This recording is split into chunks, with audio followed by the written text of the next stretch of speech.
Okay, so for those of you that are new here or just tuning in, I'm Beka. I've changed what I call myself now. I am a spiritual teacher and master alchemist is kind of my thing. If you've followed me for a while, you'll know that I've been through quite a series of significant events and learned how to rebuild my life after those things. And now I use the tools that I learned to teach other people. And Ronnie, do you want to introduce yourself?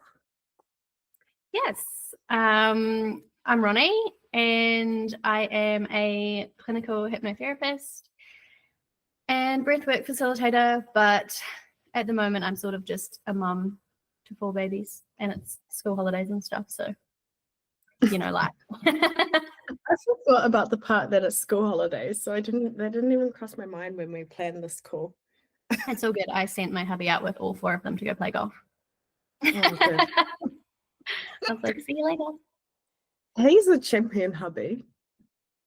He tries. Maybe that's something we could touch on first, because I feel like it's maybe on what's the word? On brand at the moment for what other people have been messaging me about, is like them wondering how you get a partner like that. Oh lordy. A lot of work, like a lot of self-work. Yeah. One of the things I wish people knew growing up, because obviously we see different forms of relationships, right? Mm-hmm. And different cultures have different versions, and you're indoctrinated in whatever way. One of the things that I wish that I had learned earlier was that you get a choice. And my thing was, I've always had quite a lot of soulmates, and heartbreak and all the things, because I genuinely love love. But I didn't realize until I kind of, manifested my husband from contrast.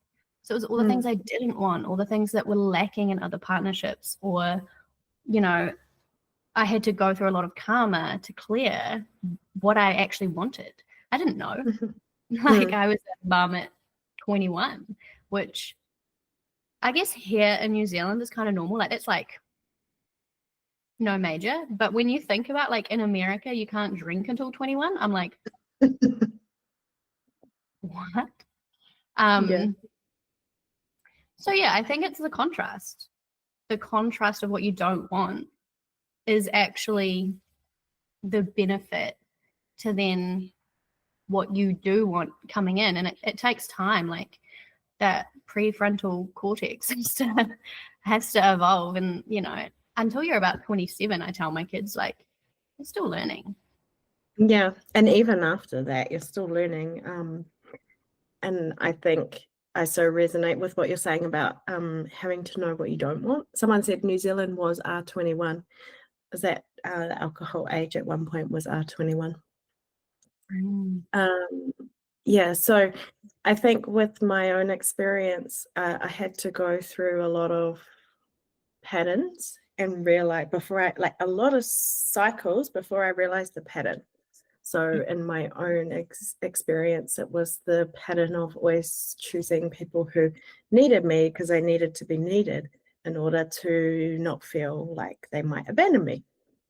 And so it took me quite a few cycles to realize that, I'm actually worth being chosen. And so someone great will choose me. And I think that's what you maybe are referring to when you talk about karma, is learning the lesson that you need to learn before you can move to the next stage or the next level. Yeah, it's definitely those core wounds. Yeah. You can put it to the side as much as you want. It's still, as far as I'm aware, going to keep looping back until you deal with it. And it's just going to come back in a different face, in a different body, until you really get to that core wound. And so when we understand that, I think that really can change the way that you feel about your exes and your partners, because you realize that each of them has served their purpose and each of them has being there to guide you, and as a guide and a teacher and someone to help you identify your shit and look at it, rather than like, well, he was fucked up and it fucked me up. Yeah. Yeah. You definitely get to a stage where you're grateful. Mm. And at a soul level, and this even goes for like quite a lot of trauma and stuff, like it's painful. And you can be triggered so much, and you can go through some really, really horrible things. And at the time, like, you can't forgive that person for what they did or like what they put you through. And it takes a lot to actually eventually be in that sort of, you don't even have to forgive, but you do sort of have to accept that it happened, and that you managed to grow from it, and you get blessings out of it eventually, when you kind of surrender into that. Because in a way, we're all just figuring it out, right? And some of us are going to figure it out faster. Some of us, like, I'm super grateful for my kid's dad. There was a time where I was pretty peeved off, but I really now am like so grateful for the relationships and the growth. Like, he's one of the longest people I've known. Like, I knew him since I was 16 or 17. So I'm like, you know, even now, he's someone that is for life with us raising our children. And you become softer, I think, the more healing that you do. I used to be very combative, and I would kind of just like explode and stuff. And I'd be like, why can't people understand me? Like, I'm not in the wrong. I'm always right. And I wanted to prove I was right. Whereas a lot of the time now, if someone tells me the sky's purple, I'm like, cool, okay. Like, awesome. Moving into I'm that no more longer neutral. trying to prove it. Yeah. And do you think that comes from like that self-actualization, or like that ability to tap into yourself and trust yourself, and you know yourself, that there's no one you need to prove? Because half the time when we're trying to prove something, it's actually ourselves we're trying to prove it to.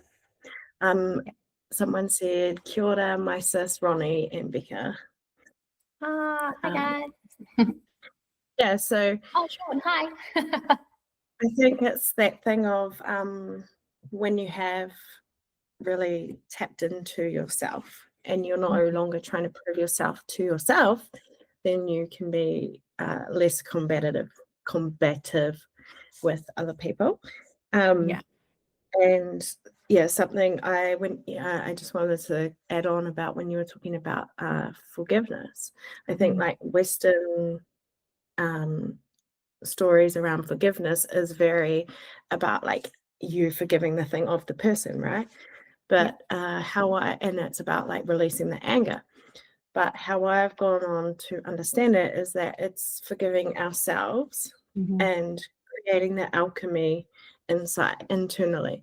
So it's not about releasing the anger, it's about transforming the thing, the issue, the experience into almost like that thing of silver lining, but not quite, because you still have to accept the hurt and meet that pain and get comfortable with the pain that it caused and unpack that. But in doing so, when you can forgive yourself for however you showed up in that situation, then it's easier as a byproduct to forgive the other person. But again, like you cannot forgive someone else if you haven't forgiven yourself. Yes. And I think that's often overlooked, is that we did put ourselves in these situations, in these soul contracts, in these predicaments. And it's not because we deserved it. It's not anything like that. It's, as much as we say our soul chose it,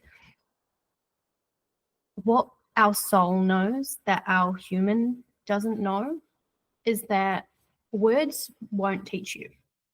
Like realistically, you have to experience something for it to like really land. And for me, I can see why all of these little things, they weren't really little, but little things all came together to make these big changes in myself and to be really integrated and grounded these days, is so that I can actually help other people notice that, because I'm not afraid of the trauma that a lot of people don't go near. Like I've quite seriously gone through it. So it's like, you know, a couple of my friends and you yourself, and, you know, the last few weeks we were talking about people exiting this realm by choice, and the absolute trauma that that causes for people around, and like the time it takes to heal from that. That doesn't scare me anymore because I've gone through it and I can hold that space now. But if someone had told me that previously, I wouldn't have made a dent. Like, you need the experience, I think. Yeah. And even having gone through it, like when I was going through it, if you told me that there'd be a time where I could sit next to someone's partner after they've, you know, died by suicide, I would have been like, no, I'll never be able to do that. But when you have the right tools and you've healed through that trauma, you come out the other side and you just can see it in a different light. And absolutely, you can be there to support another and completely have this compassion of where they're at. And I guess that's the part of humanity that we were talking about this morning, is like when you've gone through an experience and you understand what it was like for yourself, then you can sit there in humanity and support that person through it. Yeah, I think we can, in this spiritual community, try and bypass a lot of the deep healing that can come from just sitting in it, like that void space, that really yucky, dark, disgusting, like miserable, cold place is so hard for people to just sit in. But I think that that's the space where you have to go into to alchemize the pain. And like one of my favorite teachers, poets, Rumi, he says, like, how could it be if we actually met our pain with understanding rather than avoidance, or rather than fear? If we could meet with that pain and look it in the face and kind of unpack it. And that's what I love about like my experience that I draw from like my whakapapa, is that they were warriors, they were survivors, and so that kind of has given me strength throughout. But each person will have their different aspect that they can tap into of like their ancestry and their past life or whatever it is. They'll have something that's unique about them that they can draw strength from. Yes. And this is so true when we try and force specific tools that might have worked for us onto other people. And I've seen it go very sideways in certain situations.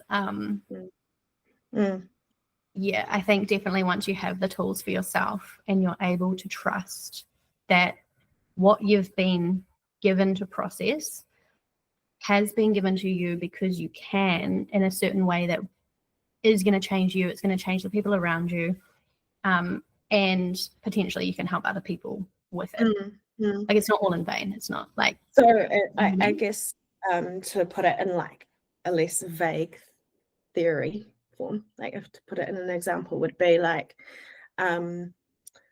a lot of coaches use breathwork, right? And I've done breathwork and I've had okay results, but nothing transformative with it. You know, the most transformative thing for me that has been is like literally sitting with a journal and writing it out and then tapping the trauma out of my body.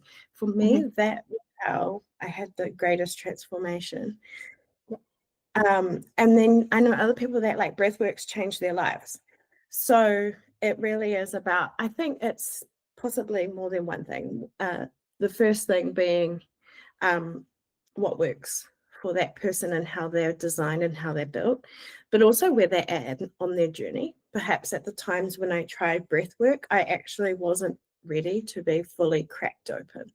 And then Absolutely. by the time I was ready, I had other tools in my toolkit. Yeah, I actually would love to speak into this because Sure. I love breath work. I'm a breathwork facilitator. However, in any of my contracts with clients, there is like a space that says like contraindications. It's not for everyone. Even if a client is asking me for breath work and I'm getting my internal compass saying, no, this isn't right, or, you know, let's change this, or like same with hypnotherapy, it's like every person is so different. And even in the fields, so it's sort of going off track, but we have a hypnotherapy group, and there was a question today saying why, and it was comparing it to chiropractic care, why are some hypnotherapists offering one single session for a problem, and believing that they can, like, you know, smash it out in one time. You don't do it again, right? You do one single session. And then some hypnotherapists say, okay, this problem is going to take 4 to 8 sessions, right? Like there's 2. And this guy was asking a question about it, and he was like, how come with chiropractic you could go once and be fixed, or you could go back and have memberships, right? And I was like, it's kind of still comparing apples to oranges in my opinion. However, I'm trying to learn to speak in a way that doesn't make people defensive, but brings awareness forward. And so I did write back. I don't often, like, I'm starting to, but I was like, do you know much about chiropractic? I was like, because it's actually a nervous system, body and mind connection that you're essentially reconnecting with chiropractic care. That's why you get the health benefits, and that's why you get like the healing of your spine. It's all to do with the nervous system. And I was like, yeah, you can have an acute problem and fix it if it's acute. If there is something that's gone wrong, you know, you've pulled something's out of alignment, sure, you can put it back together. But very similar to hypnotherapy is that not often is it an acute problem that comes up. So it's often our lifestyle, trauma, how we've lived, habits, and all of these other things, because no one system works by itself in the body, right? So that's why quite often hypnotherapy does take a few sessions, because when people present to you, they can say, oh, I'm having problems sleeping. That's one problem. But the reason they can't sleep is also their diet. They need support with magnesium. They need sunlight support. They might also need exercise, or there's so many things that go on with the body and hormones that it's like, yep, you've got a sleeping problem. I could probably do a session and we can get you to sleep. We can get you to relax. We can get to that core. But there's so many different layers that it can take a few sessions. And I'm huge on integration. And I know the spiritual community is terrible for bypassing that, but integration is so, so important. And I think that's where a lot of us more like divine feminines can anchor integration, because we're less about the doing and we can actually anchor the being part of healing. So for people who maybe are new to everything or don't know, can you just explain what you mean by integration? Yeah. So when we are doing our healing, we get really high. Like we end up in the ethers. We kind of are like really spiritually activated.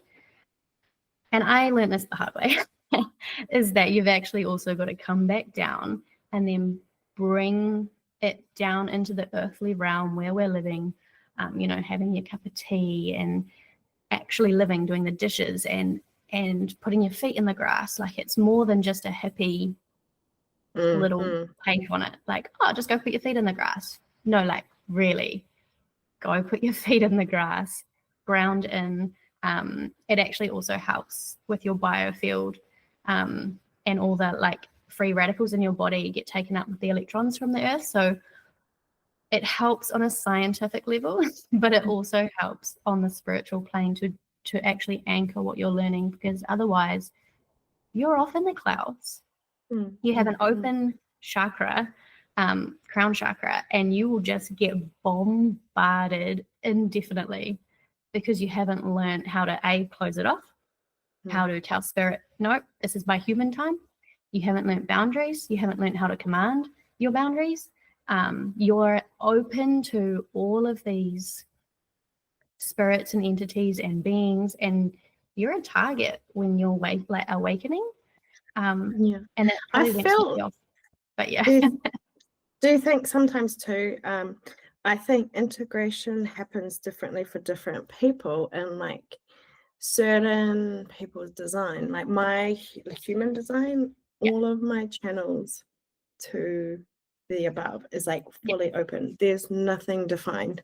So the way I can, and you've seen this with me, like, of course, there's times when I haven't integrated things properly, but you know, it comes in fast and I can kind of stabilize it fast because that's my design. But something I've had to learn as a coach and as a leader is that just because something happens a certain way for me, that does not mean that it happens that way for everyone. And do you agree with that? Yeah, absolutely. Like, and this is where I find, like, I love a good group retreat. Don't get me wrong. Love it. Absolutely love it. But there's a time and place for that. And then there's also a time and place for individual one-on-one, just because of that stuff. Like, people will be different. They have different astrology. They've got different ways of being. They have a different chemical makeup. So even that scientifically is going to be a different integration period. I'm super slow.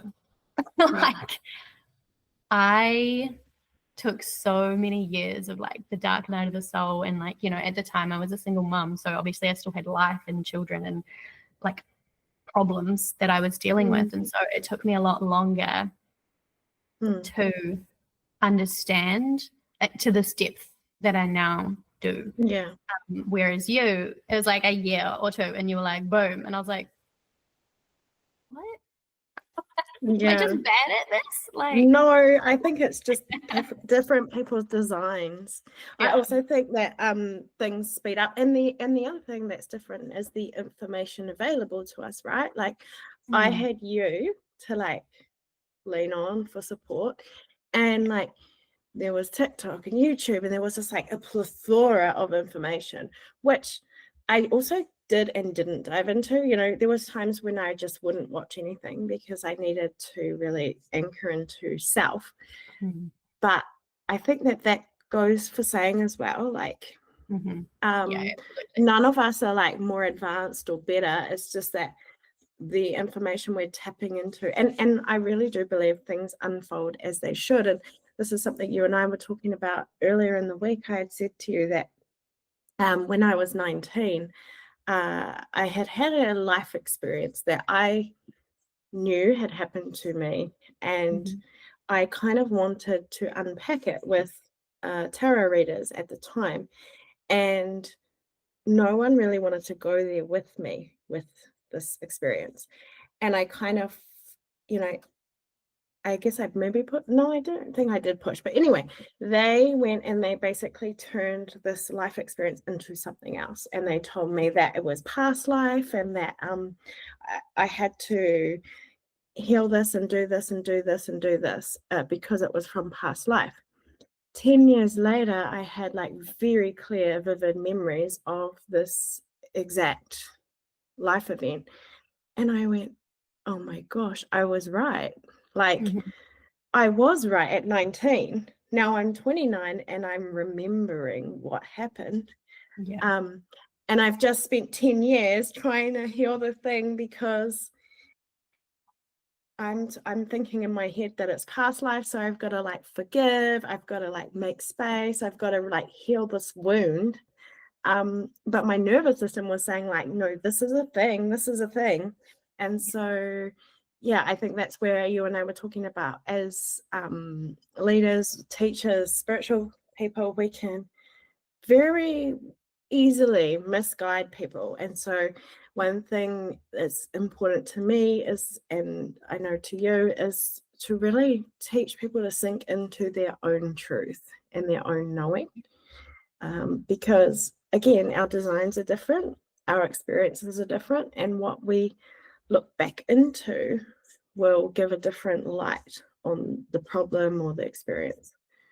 Yeah, I think it's so hard when you are awakening, right? And you're starting to see all these spiritual teachers and these teachings, and like we are consuming almost their belief systems before we've even created our own.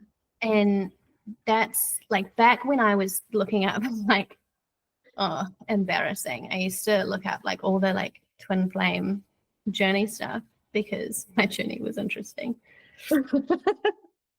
And like, funny story, but I also don't want to throw him under the bus. But like, I thought an ex drug dealer was my twin. Like, spirit would have, no, bro, that was just destroying my life for a really good time so I could start again. Oh, it's your twin flame. I was so convinced that. And then the one that's your twin flame, don't you know you could just cut that cord? Like, each to their own. I honestly have no judgment about that, but I went down a rabbit hole. I did not have the right information. I only had back then, I think it was like 2018, 2019, I'm not even sure. And Mel off YouTube, he was like, I want to say Golden Ray or Twin Ray or some type of Ray. Unfortunately, bless his soul, he has passed. But he was the only dude I could listen to because he was so straight up and was just like, he was brutal. I love, if anyone is down that journey, definitely go look that up. But other than that, there was not a lot. Even still, only now am I seeing authentic information come out that I can kind of resonate in retrospect. But at the time, I was a flailing person. And it was really embarrassing. But then I was like, actually, I'm so glad because I know so much more now and I can actually help people. Not even from a place of embarrassment, because there is definitely very, very strong like twin flame connections. And I think, in my opinion, they are real. They are very not popular as much as like when you look on a YouTube video and there's 50,000 views on it of people saying they're twin flames. I'm like, probably not, but that's okay because I don't judge that. I don't care. But you'll find the ones more in the shadows and the ones that, you know, have had these crazy synchronicities and these crazy Kundalini awakenings and like these crazy experiences. And you're like, yeah, like you can literally validate it because you know it's happened to you. And you're like, there's solidarity in that in a way. But yeah, definitely be a bit more cautious of the content we're consuming, especially in that open state that I said, because you don't know you're that open. You don't know you're just consuming everything and taking on all these people's beliefs. I mean, and you saw me kind of go down that path as well. And it's, for me, I guess I was lucky in that I was raised in a cult. So as soon as I started to be like, oh, this is feeling like, and I've always had a pretty strong internal compass of what I do and don't agree with. But I think at the end of the day, the only reason that I like let go of it was because I had to, or it's going to be miserable, and I didn't want to be miserable. And I think that's really hard for people because, like it's one of the worst parts of the spiritual community, if I'm being honest, is the twin flame community. And I don't say that lightly. Like, I dislike a lot of mentors and coaches at this point. And I don't mean to. Like, I don't judge them as people. I'm just like, once they get to a certain stage, I think they lose a little bit of their humility. And And I think you can get stuck and stop doing the work and stop reflecting. And we've seen it a lot. The same shit every day. Yeah, and you can start to see it more now, which is nice. Like the masks are falling a little bit, which is good, because then that leaves space, I think, for more people like us that are like, we're not making any money off this chit chat. Like we're just sharing because we wish we had sort of had that ourselves. I at least wish I had a little bit more, but then I wouldn't be where I am now. So I'm like, well, goodbye, And I was lucky I had you. Someone commented, Tēnā koe have just joined, but resonate so much with both of your kōrero, especially tuning into our own intuition and tinana and wairua to know more than anything else. Thank you. Thanks for joining. Sorry, guys, if you comment and I don't read it out, it's because I don't want to interrupt the flow of conversation. But definitely thank you guys for your comments. And someone said, yeah, life's too short to be sad and down. Totally. So, I think that's the other thing within the spiritual community is that sometimes that real air of knowing better, and that's kind of what we were talking about before, is like one thing I really want in this school platform that I'm developing is to have a place where people's experiences and their story is valid, and I don't know better than them. I have tools that I can offer that have helped me in my journey, and they may or may not help people. I mean, I do believe in the results. Like, I will not promote anything unless I believe it's going to work. But each person has their own, is giving their own power to it to use in the way that fits for them. Yeah, I think there's so much, like, I get to a point where I have stuff to say and I want to say it. And then there's a part of me that's just like, yeah, each to their own. Yeah. Like the old me would have, again, I want to prove I know something, or I want to be like, yeah, I get it, I resonate. But like, I genuinely am just like, you know what? Yeah, I get it. It's interesting. That's been coming through a bit in my healing sessions that I've been doing with people, and also just in general in the books I've been reading, is like, and we use it a lot in Mirimiri, is like, there's no need for the words. And you said that earlier, the words can't transmit the knowledge as much as the experience and the tuning into it can. And when I've been on intergalactic journeys and stuff, they don't use words in most of the places I've been to. It's like communication in other forms.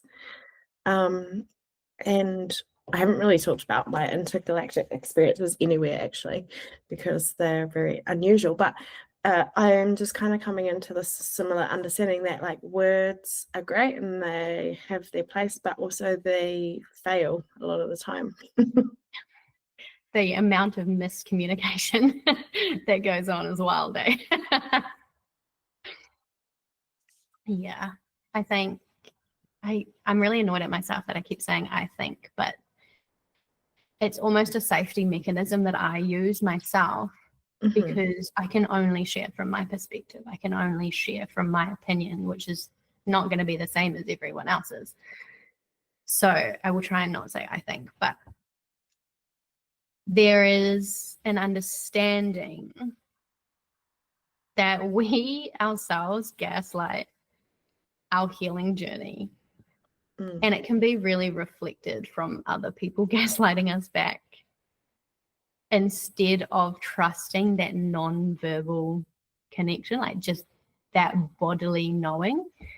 And as women and like divine feminines, or however not gender specific, but that sort of like real feminine energy leads through that. She leads through her body and her knowing. But if her body is traumatized and she's still looping in it, and very much in the mental mind, it's a lot slower to process. And it's actually funny because some of my client contracts and stuff involves longer term contracts, as far as including fasting protocols, juice fasting, heavy metal detoxes, silent retreats and stuff. Like I put them in like a big contract of, provided that a person does want to work with me, and if it's a longer term, like 2, 3, 4, 5 year contract, these are things that we would be working towards doing, because the body is holding so much. And I think it's so easy to bypass the physical body and like the nervous system and the lymph system. And like I have a health science degree, so I'm very intertwined in this. And my husband is a neurological corrective exercise specialist, so he works with the human body. And it's very eye-opening that we can like gaslight ourselves and be reflected of that gaslighting, that it's all just a mental thing. Like just get over it, just do the thing, like move on. But it's a bodily thing as well. And I think as feminines, we hold a lot of rage and trauma. And one of the things that I wanted to loop back to what you actually said before was that you have specific tools. One of my tools is getting in a freezing cold lake and screaming your lungs out, either in or out of the water. I don't mind. Thrash around. Like the amount of just release that can have, I'm like, man, that's like 10 sessions of breath work, 3 years of therapy, and like buying a puppy all in one. Like, it's the tools that we get to use. Again, it's my own experience, so it's kind of different for everyone. But and I think that's where, right, when we're on our own journey, to make it our own. Yes. And you'll be drawn to where something might fit you, and you'll be, initiated into some sort of practice or experience or whatever it is that will help grow you. And so, like, you were talking about chiropractic. Well, I have been going to the chiropractor for like 8-9 years of my life, and I didn't realize that over time, it did correct my nervous system, because I was having migraines and back issues since I was like 13. And I no longer suffer from those. But I did like 10 years of chiropractic until one day I just realized, I don't go to the chiropractor anymore, but I'm not sore, Yeah. If I'm sore, then I'd go if I needed to. But I've been really great. And I think that that's like indicative of things have moved out of the body, and yet still I'm having like the prompting to do another parasite cleanse, which I haven't done for a little bit, because I'm aware that, the body needs assistance and different tools. And, in the same way that we wouldn't try and build a house without getting the right kind of contractors in, the builder, the plumber, the electrician. Like we want to take care of our physical form in the same way.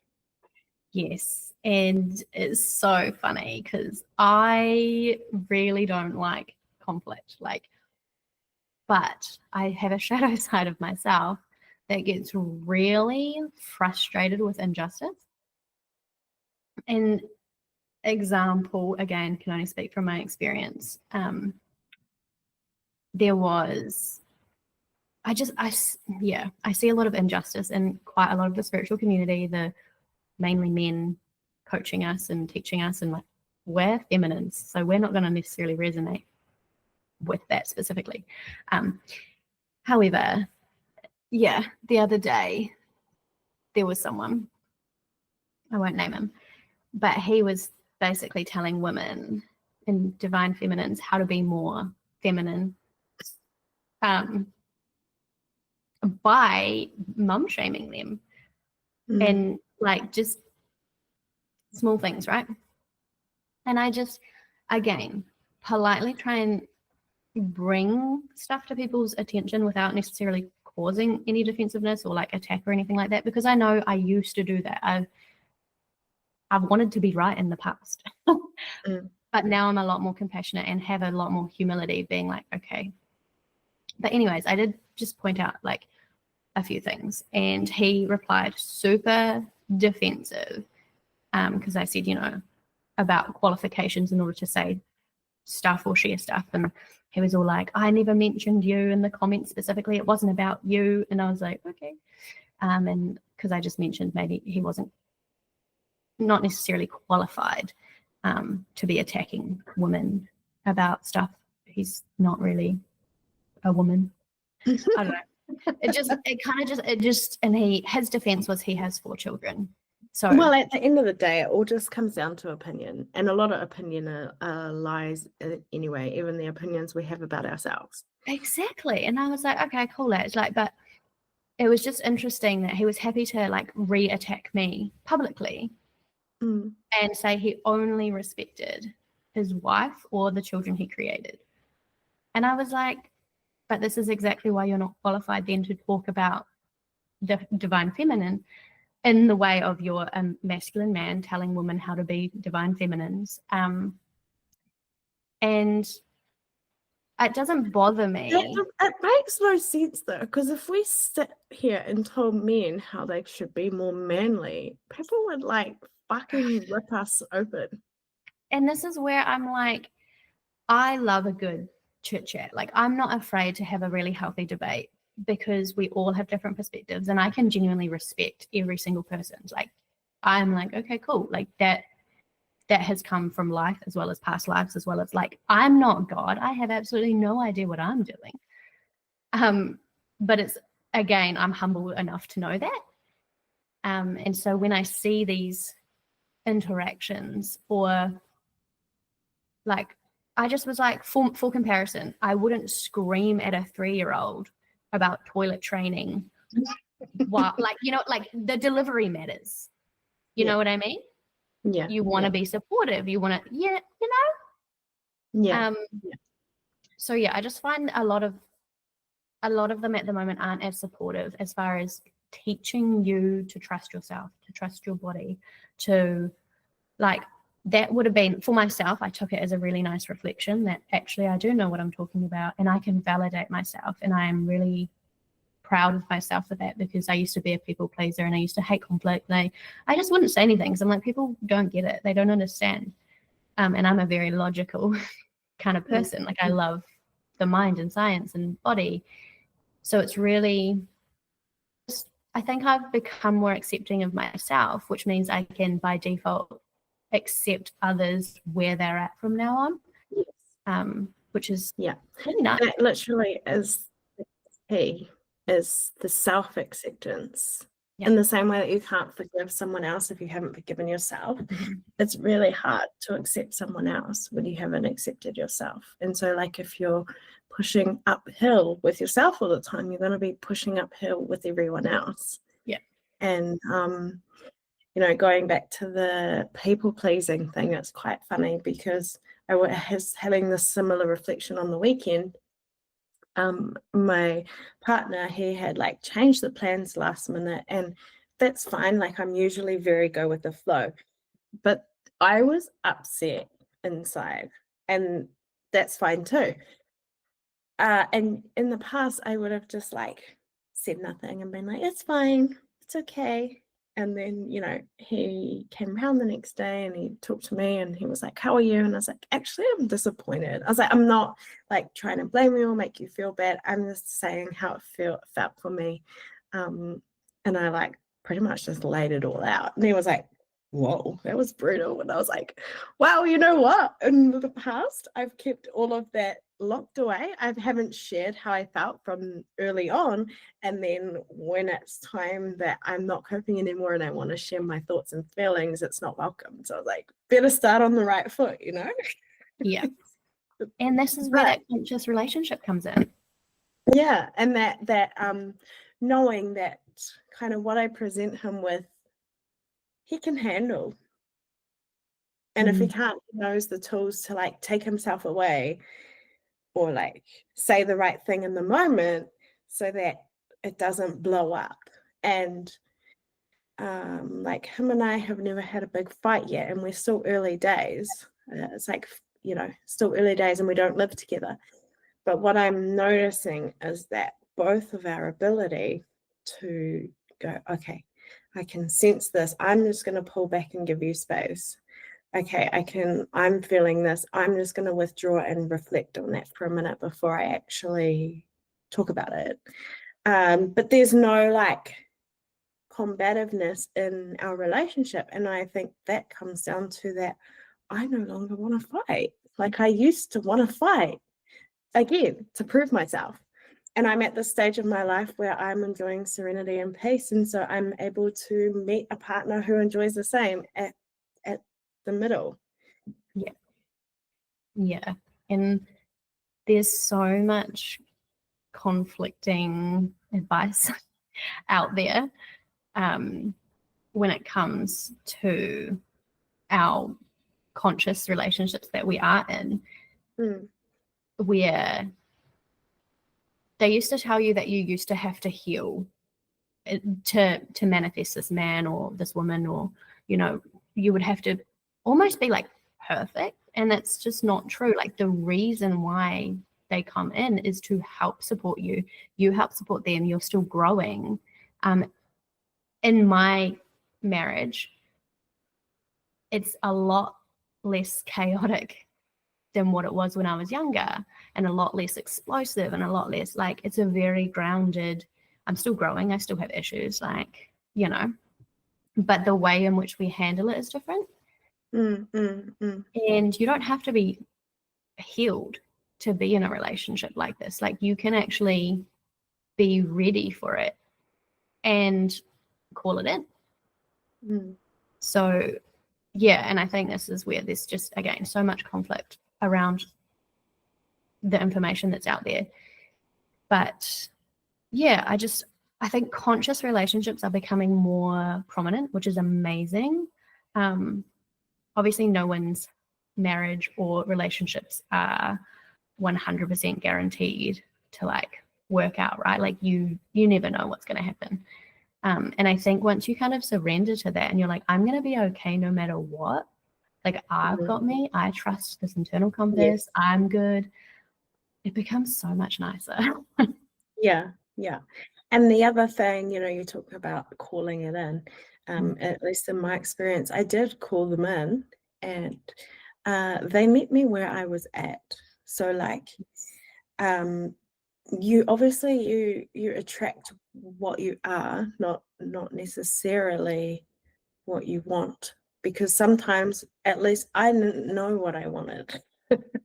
Yeah. Once I had a few goes at, and this is probably due to my human design being a 6'3", so I learn by trial and error. Yeah. And so once I had a few goes at like, okay, it was nearly the one, but not quite the one. Okay, that was nearly the one, but not quite the one. And I'd say to you every time, I think this is the one, you know. But each time I was learning, and each time it was shedding a layer of myself, and meeting myself where I needed to. And I think the biggest thing was like removing the shame around like, oh my God, I've dated 4 different people and none of it's worked out. Am I broken? No, I wasn't broken. I was finding the parts within myself that needed to be addressed and rise and move on to aligning to myself. The thing is that I was believing so much about who I was without actually really knowing who I was. And so each person was kind of unpacking that for me to now be in this place where I have the most beautiful, grounded relationship. that I am just me and I'm accepted for me, and there's no performing, there's no having to like, there's no, yeah, it's just very, what's the word? Open and transparent. Yeah. And when we get to that stage as well, like you get to have a bit of a breather. Like you don't get to stay there too long, don't get me wrong. You're still going to be. That's what I said to you, like, I don't know what I'm doing right now. You said to me, you're in the sacred pause. Yeah. Yeah. And like we need that. And like, how many weeks did I have that for? 3, and then I was like, hey, look what I'm making. Yeah, on to the next. No, I love it. Like there's so many complexities to like the healing journey, right? But it's also really simple in the same breath. Yeah. I think, are we coming up to about an hour? Probably, yeah, I think. Did you want to talk, maybe talk into a little bit what you're offering at the moment in your workspace and what you've put out, and then I can talk about mine and we can kind of wrap up? Yeah, that sounds good to me. So I'm still technically like on maternity leave, but it doesn't feel like it because I've been really creative and like I've just switched platforms from Shopify for my like subliminals and ebooks and stuff. And we're actually on now, I want to say Course Space app. I think it'll be linked in my bio, as it's got my husband's like neurological stuff and courses and workbooks on some of it. And then it's also got my subliminals. There are some free ones out there that are on YouTube for people that just want to like test it out.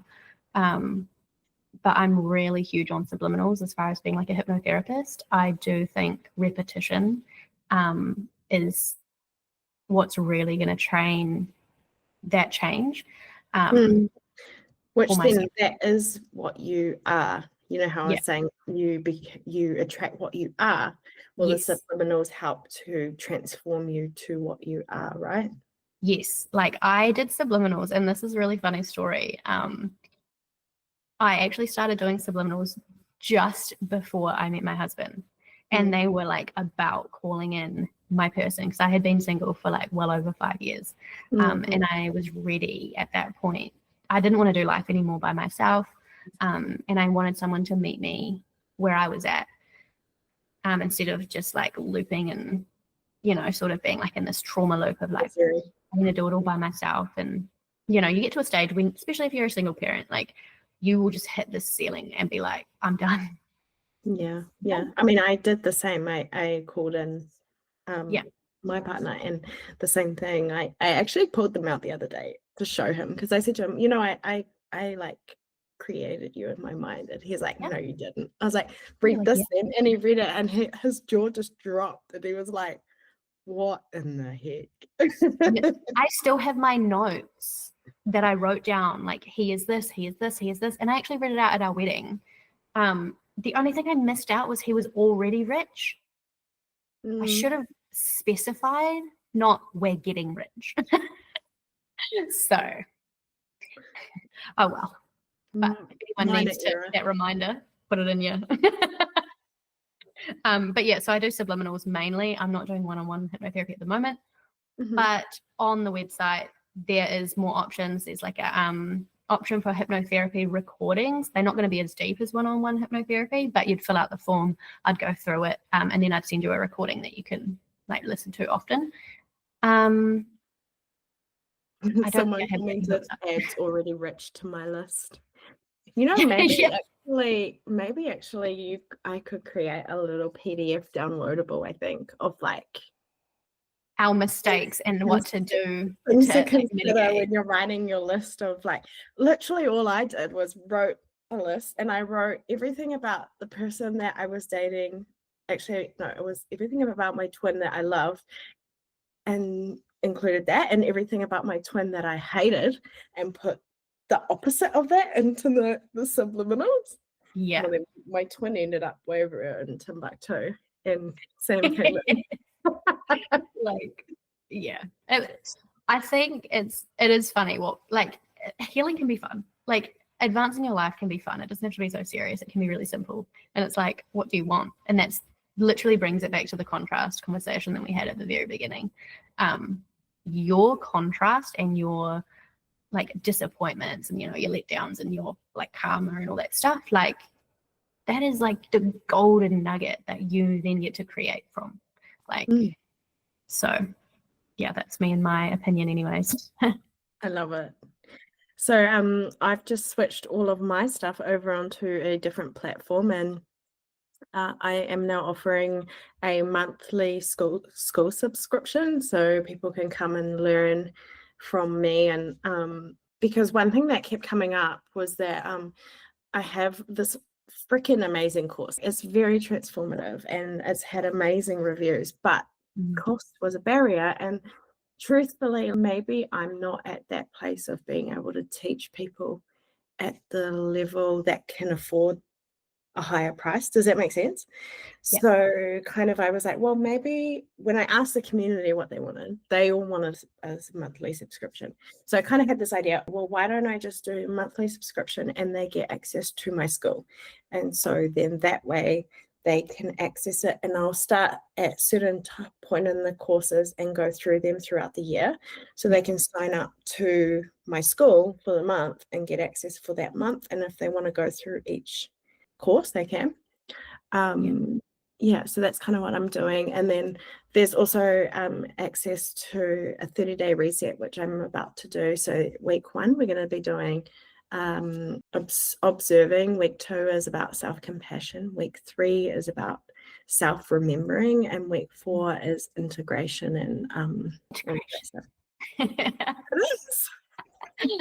Like anytime someone hears integration, I want them to be like, Ronnie, I'm so for integration. Like, well, it's part of my course, so good job. You're proud. I'm here. So all the links will be in the bios and stuff. And yeah, we will be back soon with another chit chat. Yeah, we always have a good corridor. No, I'm just going to turn this live off. I think it works.